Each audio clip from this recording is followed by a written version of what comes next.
If you're in your 30s, approaching 40s, there are certain basic life rules or life information that it's a must that you need to have them or you should have known by now. The reason for this is because you get to a stage where we get to in life and you don't just live by, random rules. You live by certain rules that guides you, to where you're actually at that stage. You are at the dreaming achievement. You are trying to gather, keep data, what you've been able to achieve the years. You're already looking out to solve more problems. A lot of responsibilities are weighing on you. And if you're not getting ready or even ready in this period, and you don't have this, basic information surrounding you, or keeping them at the back of your mind to always guide and direct you, then your problems, your mistakes will keep compounding. And if it keeps compounding without you solving them, some might even evolve to financial problems. That financial problems, you can't solve them. So if you're in this stage, the first information you need to keep at the back of your mind is that, one, you don't need to beg for trust.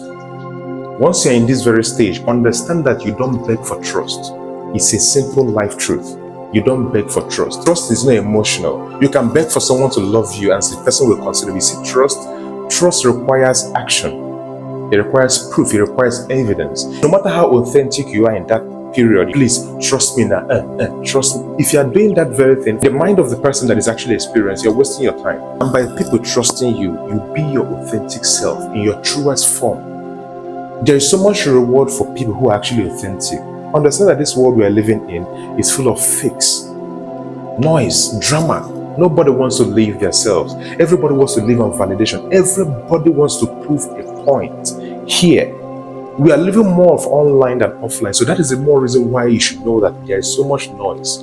Understand that you don't beg people to trust you. That's one. Number two, at this stage, you should be able to define who your enemies are and who your friends are. I tell you, you people have, if you go to your contact list, WhatsApp, you blocks, you have too many enemies. I kid you not. See, let me tell you, so many of you haven't even figured out who your true enemies are. The people you are blocking are the people who you just mainly have a misunderstanding. If you see your true enemies, you go run. And most of those enemies, you are dining with them.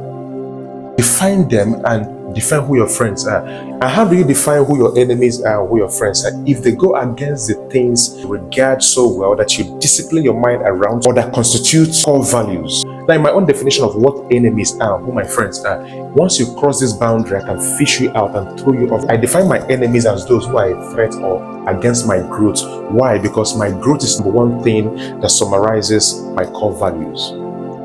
Right? Now, on the other hand, I define my friends as those who are actually there to support me mentally, psychologically, emotionally, who adds to my development in many ways.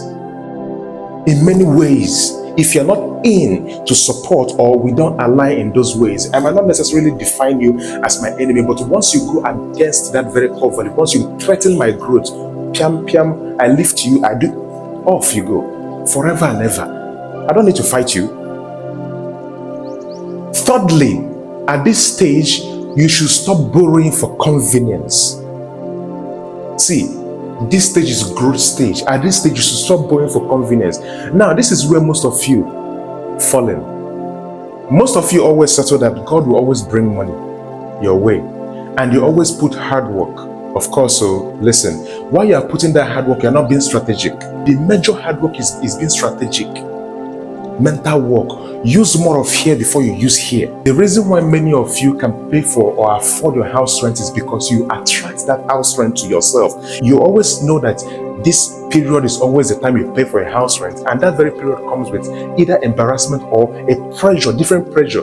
Because it comes with a different pressure, you don't put enough pressure during that period. That is the reason why it comes. In fact, the kind of pressure you've invested in that period, you've not done it in the course of the months you've been doing that before. You were not working before like you had something to lose, but because you had a house, a shelter to lose, you doubled your effort by being strategic. Some of you, at the end of the day, the only strategy you always come up with is by borrowing. If you can borrow to pay house rent, that means you can borrow to do other things. But because you don't have vision, you've not really figured things out. That is the reason why at the end of the day, when you have bigger problems, you always settle for borrowing. Once you borrow at this stage for convenience, for things that doesn't really add to your growth, you are going down. So these are the three information, these three truths nobody will tell you. You can't read it in the book anywhere. If you don't know this truth in your 30s to 40s, you are likely to amount to nothing. So rise above just being 30 and 40. Apply the rules and watch out. Pay attention, you'll see how your life starts changing.